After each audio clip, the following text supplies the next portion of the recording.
We need to have a moment for my outfit right now. It's a vibe. But no, I did not bring you into my very unaesthetic bedroom to just look at my pajamas. Oh, come on. This is what I deal with on a daily basis if I don't give her enough attention. You are crazy. You are crazy. No, you. Okay, after literally 20 minutes of trying to start this video, here we are. And I'm going for it, and we're hoping that she's going to cooperate for as long as she can. This message coming through today is all about taking care of yourself. And especially if you're in a relationship, if you have a dog, if you have children, if you have anything that you're taking care of, it could even be, I don't know, some sort of like huge project you're birthing into the world or something that's taking up a lot of time. Oh, a full-time fucking job. Yeah, a 9 to 5, like whatever it may be. So these past couple days, I have been feeling like a dried out desert, sad, depleted, and yeah, not much life going on. And that's not normal for me, okay? Sometimes I get into a funk, but this is like on a deeper level. And there's a lot of other things that can attribute to it. The one thing I love about my husband is that he's a no bullshit kind of guy. And if I am not, doing what I can to take responsibility of my current state, my own happiness, my own joy, my own pleasure, he's gonna call me out on it. He's not gonna be like, oh, like, you need a hug, well, okay, hold on. A hug is not a bad thing. Let me just get that out there. But he doesn't baby me in the sense that he's like, oh, let me make you feel better. Because he knows that's not how it works. He knows that we're all like responsible for our own happiness, and that's particularly something I need to work on because I have been in other relationships extremely codependent, and I basically was taught growing up, like, you depend on others for your happiness, which is kind of why this whole entire channel is about, like, finding happiness from within, and this is, like, what I have learned over the years, and still learning. Like I've stated a million times in my other videos, I am not working right now for immigration reasons, but my husband is working for both of us, which means he's working like a dog, which is really funny, this saying, because she does not work. She does not pay rent, okay? And so what that means is that he's working literally all day, and at the same time he is training for a huge ultra marathon, which takes up a huge chunk of his time. And like, that's his passion, right? And I admire his dedication to coming home after like 10-hour days, 11-hour days sometimes, completely exhausted, and still going out there for whatever run he needs to accomplish, upping his kilometrage, his kilometers per week, and yeah, sticking to his plan. And this is just how my brain works, right? My brain is like, ooh, he's not spending a lot of time with you. Let's get frustrated because like one of your main sources of happiness is no longer there. Let's get frustrated. Let's get resentful. Let's put that on him. Let's be mean to him. That's how my brain works, right? So that's kind of what's been going on. Ouch. And yeah, he's called me out on it multiple times. He's like, this is not my shit. This is your shit, and you need to get on top of it. You need to make yourself feel better. You need to do something that makes you happy. You need to take off all of this weight that you're putting on yourself because of like everything that's going on in our life, and yeah, do something that makes you feel happy. So that's a very long-winded way of explaining my scenario and getting to the solution, which I will share with you. This morning I decided to sit down and do a massage, like a face massage, and a morning activation, like meditation. And I got them from someone that I follow on Instagram. She's amazing. Her name is Jin. I'm gonna find her name right now. Hold on. Her name is Jinti_Fell. So JINTI_FELL.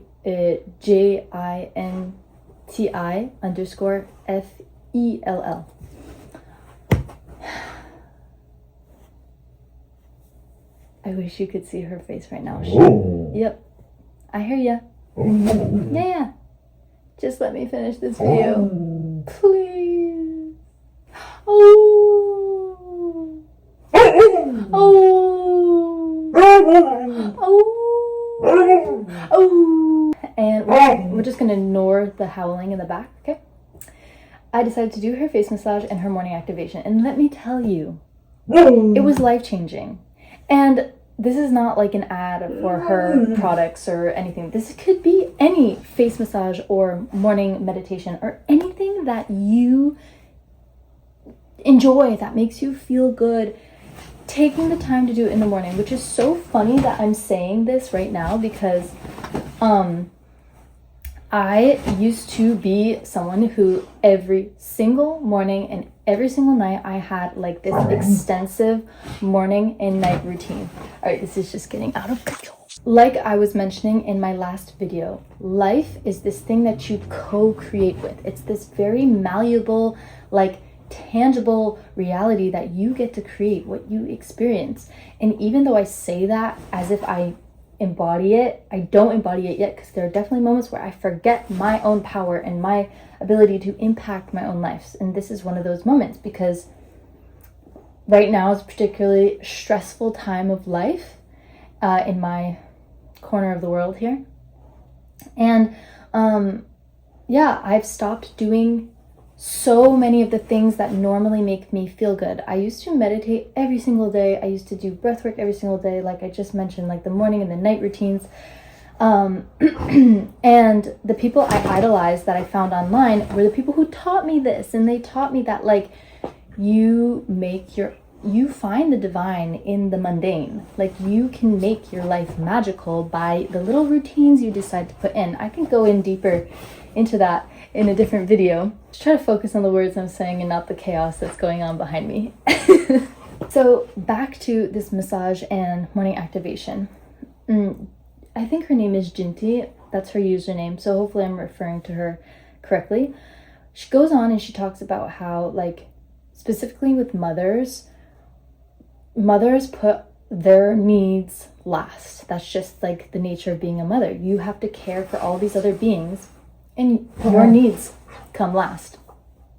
And she speaks about like how this creates like resentment oftentimes, and that's not something that you can really prepare yourself for in motherhood. It just kind of happens and your body just deals with it. And I was thinking about that because I'm not yet a mother.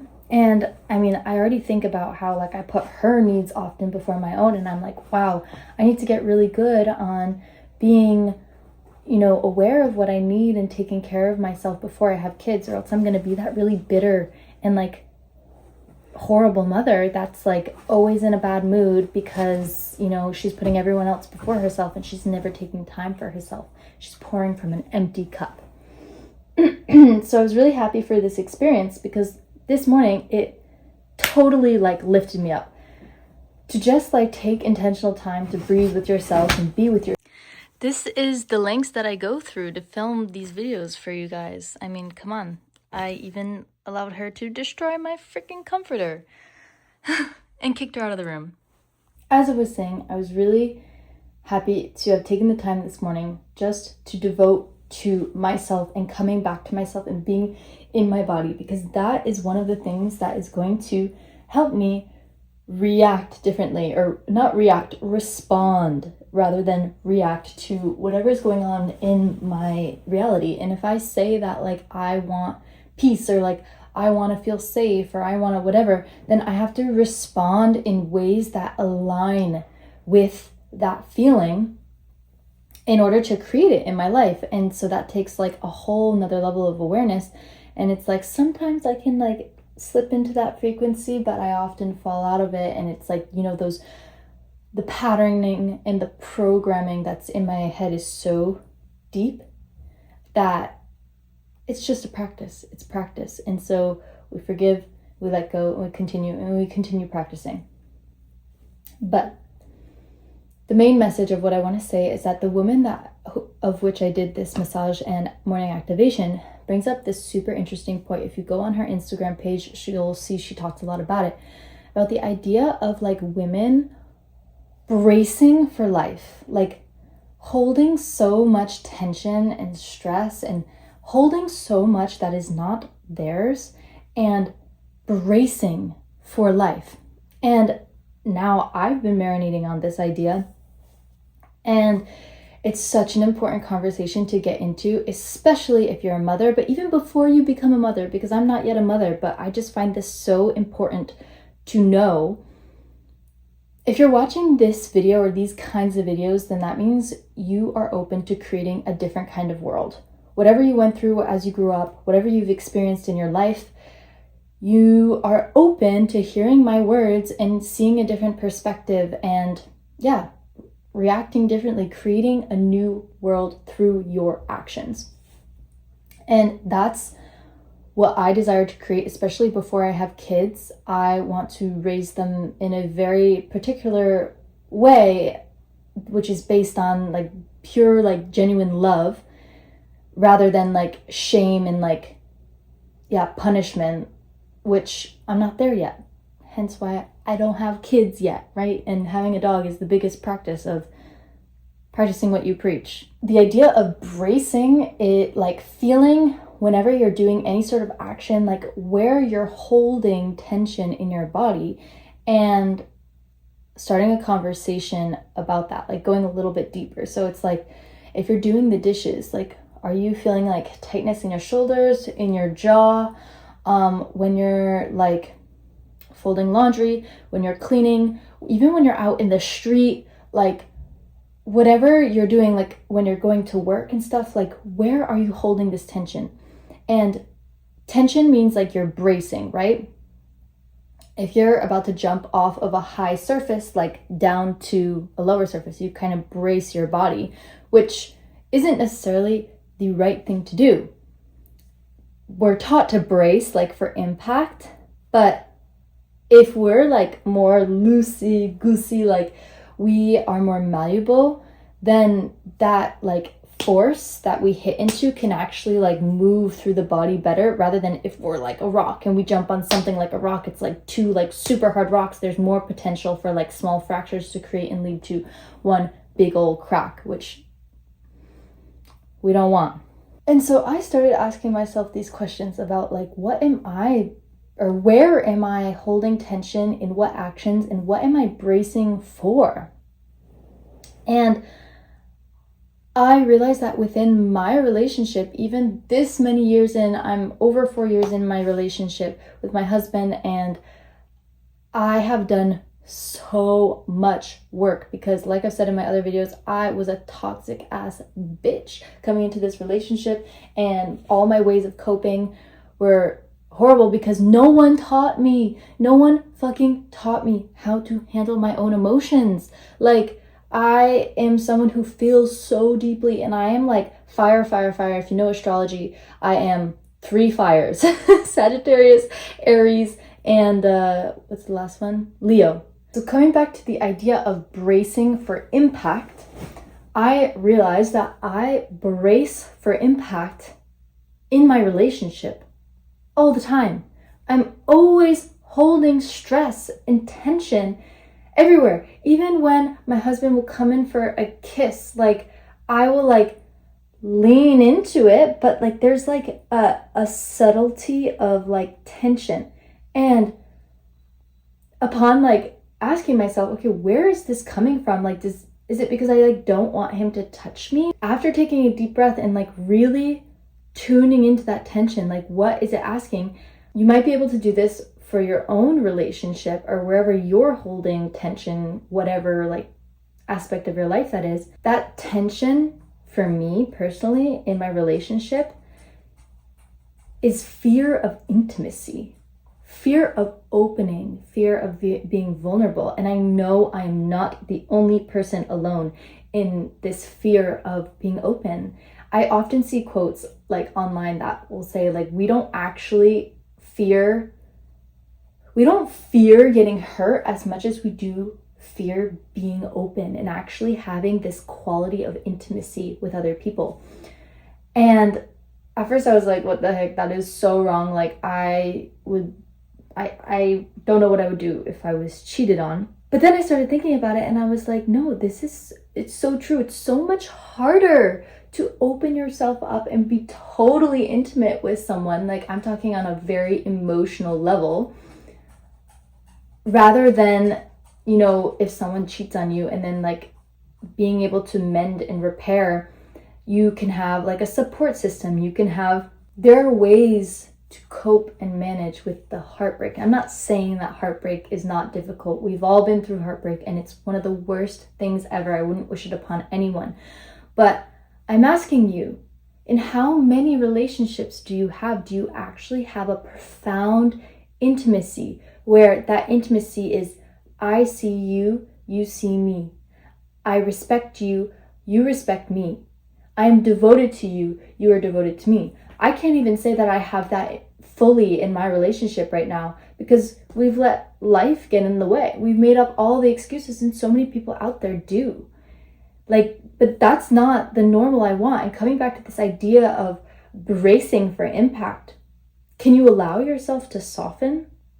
What happens if in my scenario, if I was actually like became aware of the tension and I just like softened and I allowed my husband to like come and kiss me on the cheek without like making it seem like I'm making an effort as well. Like, I don't know if that makes any sense, but that I feel like that tension also comes from you wanting to make it seem like I'm making an effort as well as he's making an effort, which is just so freaking stupid, but we're not going to get into that. Where can you soften? And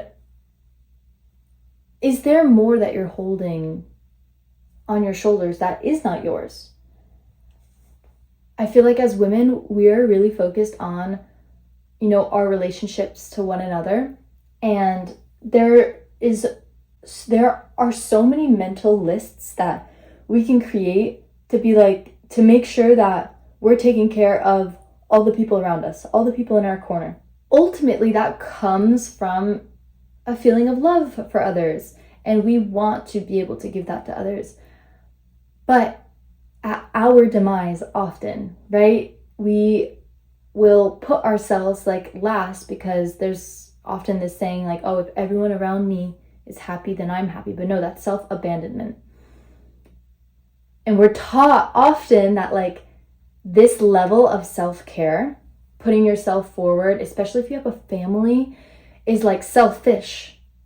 But there needs to be a paradigm shift and a total mindset shift among all women everywhere that it's not selfish, it's actually necessary and essential for you to show up for those in your life at the degree that will make everything go smoother. When moms or when like the woman in the relationship's nervous system is calm and at ease, everyone around will follow that. Like, we women have so much fucking power. Don't let any other person lead you to think otherwise. We have so much power and it's all within our nervous system. And if we have a family, even if it's just a relationship, if you're in relationship with someone, that's an energetic unit. You've created this energetic unit. And although we're led to think that like men are like the provider, like not in every relationship, I'm aware, but men are usually like that masculine force, that pole, that archetype of provider and like protector. We kind of like get mistaken and think that men are like the leaders of the relationship, but no, women are the leaders of the relationship. Women set the tone.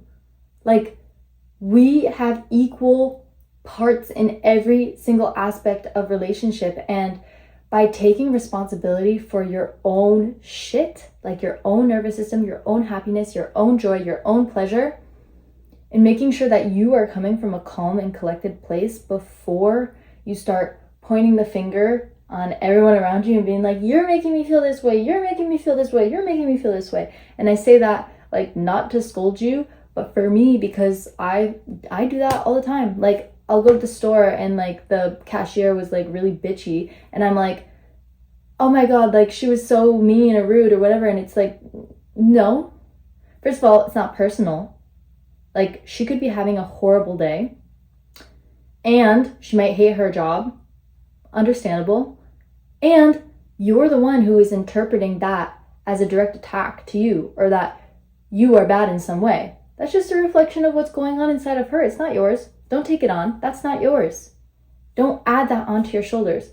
So much easier said than done. And like I said before, I'm still practicing that. But if you are feeling like you have the weight of the world on your shoulders, especially if you're a woman, especially if you're in a relationship and you've just got like so much going on, I invite you to find 5 minutes. 5 minutes a day. Like, our minds are masters at making us think that we don't have the time. How sad is it to say that I don't have 5 minutes for myself? I've got 5 minutes. I got more than 5 minutes for my boss, for my partner, for my parents, for my friends, for my children, for my animals.